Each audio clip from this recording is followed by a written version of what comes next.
बिन माँ के दो भाई दो बहन। ए माँ, उठना माँ, उठना माँ। विनोद भैया, माँ को उठने को बोलो ना। देखो इंदर भैया कितना रो रहे हैं। बड़ा ही बुरा हुआ इन चारों भाई बहनों के साथ। एक इनकी माँ सीता ही तो थी, जो आज वो भी चली गई। इस दुनिया से अब बेचारे इन बिन माँ के बच्चों को कौन देखेगा। वही तो मोहन, अरे एक माँ बिना बाप के भी बच्चे पाल लेती है, मगर एक बाप नहीं। यूं तो ये दोनों भाई हैं, मगर हैं तो ये भी बच्चे। अब 10-12 बरस कोई उम्र थोड़ी है इनकी कमाने की। वहां खड़ा हर कोई उन बिन माँ के बच्चों को देखकर दुख जता रहा है। विनोद, इंदर, सुमन और राधा अपनी माँ की बेसुध पड़ी लाश को देखे जा रहे थे। सीता के पिता ने उसका हाथ रमेश जैसे गलत इंसान के हाथ में दे दिया। सीता को शादी के बाद पता चला कि रमेश पियक्कड़ है, मगर हर औरत की तरह सीता ने भी इस उम्मीद से कि एक न एक दिन रमेश सुधर जाएगा, उसने इस रिश्ते को निभाया और 2 बेटी और 2 बेटों को जन्म दिया।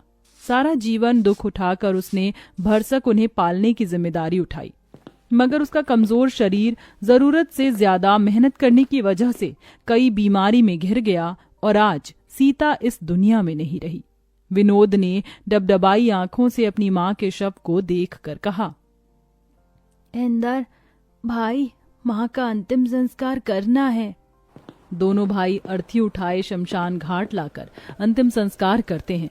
ठंड इतनी भयंकर थी कि बेचारे उन बिन माँ के भाई बहनों का रोम रोम कांप उठा था।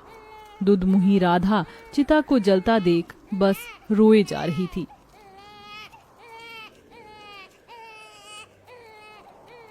खुद जलते जलते भी वो माँ अपने औलाद के उघार शरीर को गर्माहट से भर जाती है। बेचारे उन चारों भाई बहनों को भूखे प्यासे 2 दिन हो जाते हैं।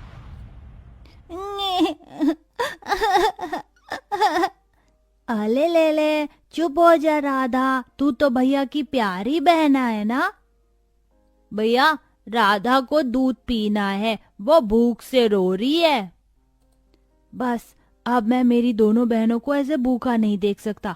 इंदर, तू इनका ख्याल रखना, मैं खाना लेके आऊंगा। मैं भी आपके साथ चलूंगा भैया, हमारी दोनों बहनें हम दोनों भाइयों की जिम्मेदारी है। ये ले सुमन, राधा का ख्याल रखना। 2 साल की राधा को सुमन की गोद में देकर दोनों भाई उस ठंड के कहर में काम ढूंढने निकल जाते हैं। ओह भैया, यहाँ तो कितनी ठंड है और कोहरा भी, कुछ भी दिखाई नहीं दे रहा। हमें आगे चलना होगा। कुछ दूर आगे आकर वो कुछ लोगों को अनाज की बोरियां उतारते देखते हैं। चल भाई, वहाँ चलकर काम मांगते हैं। हाँ भैया। जरा जल्दी जल्दी बोरी उतारो। दोनों भाई रामनाथ के आगे हाथ जोड़कर खड़े हो जाते हैं। सेठ जी हमें भी काम दे दीजिए। मगर बच्चों, तुम तो अभी बहुत छोटे हो और ये बोरियां उतनी ही भारी हैं, उठा पाओगे तुम? तभी दोनों की आंखों के सामने अपनी बहनों का भूखा चेहरा आ जाता है। हाँ सेठ जी, हम उठा लेंगे, क्योंकि इस वक्त हमें अपनी दोनों बहनों के लिए खाना लेकर जाना है। रामनाथ दोनों को काम दे देता है।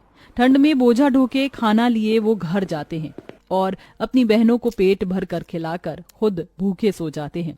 ऐसे ही 15 साल बीत जाते हैं। विनोद, इंदर, ये लो तुम्हारी आज की दिहाड़ी। कितने हैं सेठ जी? दोनों के मिलाकर पूरे 2000 हैं। बहुत बहुत शुक्रिया सेठ जी। विनोद, कितनी बार कहा है मुझे सेठ जी मत कहा कर, काका कहा कर। कितने छोटे से आए थे तुम यहाँ, 15 साल बीत गए। तुम दोनों भाइयों की वजह से मेरा कल का छोटा सा गोदाम राशन मिल बन गया है। खैर, पिछले 2 दिन से तुम घर नहीं गए। जाओ, तुम्हारी दोनों बहनें चिंता कर रही होंगी। चलो भैया, घर चलते हैं। तभी उन्हें जाता देखकर रामनाथ ने कहा, इन दोनों भाइयों को देखकर लगता ही नहीं है कि ये बिन माँ के बच्चे हैं। खुद पर दुख उठाकर अपनी दोनों बहनों को पढ़ाया लिखाया। ईश्वर ऐसा भाई और ऐसी औलाद हर माँ को दे।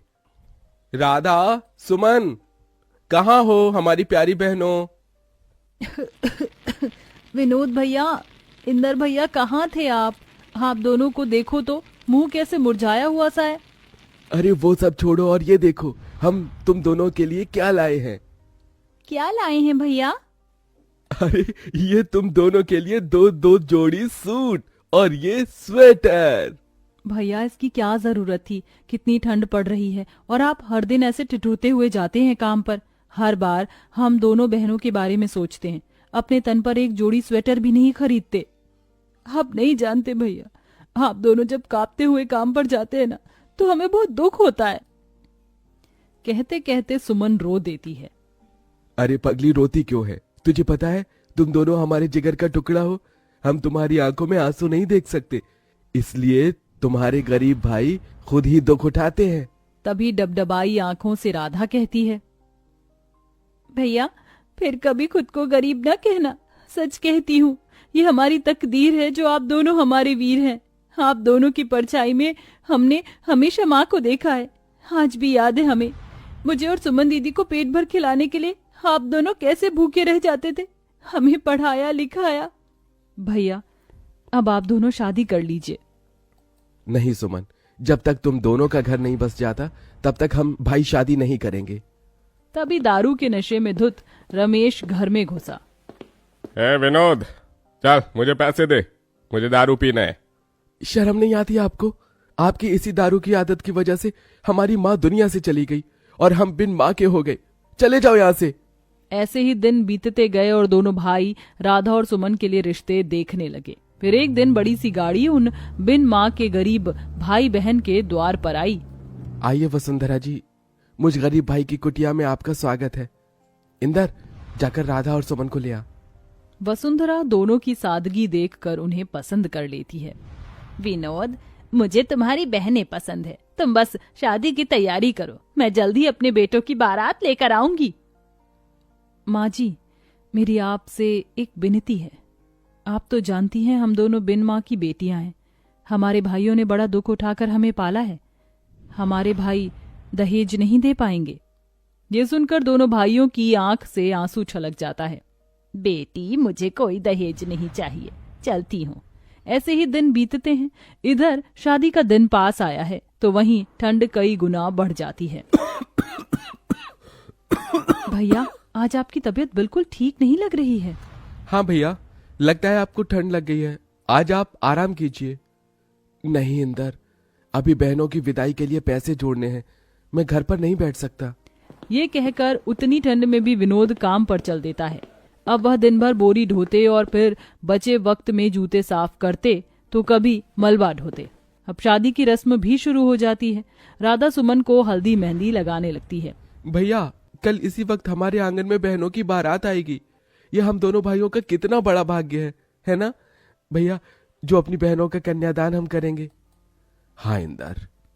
मगर दोनों को कहाँ पता था कि एक और दुख उन पर आन पड़ने को है। शादी के रखे पैसे को रमेश चुरा कर ले जाकर दारू पी जाता है और खूब सट्टा खेलता है, जिसके बाद दोनों चिंता में आ जाते हैं।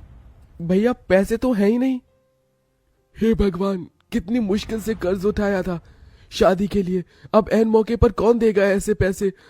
अरे यार, आज राधा और सुमन की बारात है, हमारी बहनों की इज्जत चली जाएगी, कैसे करेंगे हम उनकी विदाई।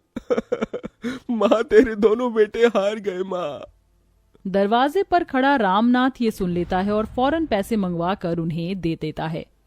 विनोद, इंदर, ये लो और इसे अपनी बहनों का कन्यादान करो। बहुत बहुत शुक्रिया काका, आज आपने हमारी बहनों की विदाई रुकने से बचा लिया। जिसके बाद दोनों उनका कन्यादान करते हैं और शादी बड़े धूमधाम से वसुंधरा के बेटों से होती है, जिसे कि पूरा गांव देखता है। और विदा होते हुए सुमन दिल से रोते हुए कहती है, भैया आपने हम दोनों के लिए माँ और पिता दोनों का फर्ज निभाया। जाते जाते इस बहन को एक खुशी और दे दो। बोल मेरी बहन। भैया अब बस अपना घर बसा लो, हम दोनों आपका घर बसते देखना चाहती हैं। थोड़े ही दिनों बाद दोनों भाई भी शादी कर लेते हैं और चारों बहन भाई अपने अपने जीवन में खुशी को पाते हैं। कहते हैं इस दुनिया में माँ की जगह कोई नहीं ले सकता, मगर इंदर और विनोद जैसे भाई जिस भी गरीब बहन के भाग्य में हो तो माँ और पिता दोनों का रूप मिल जाता है।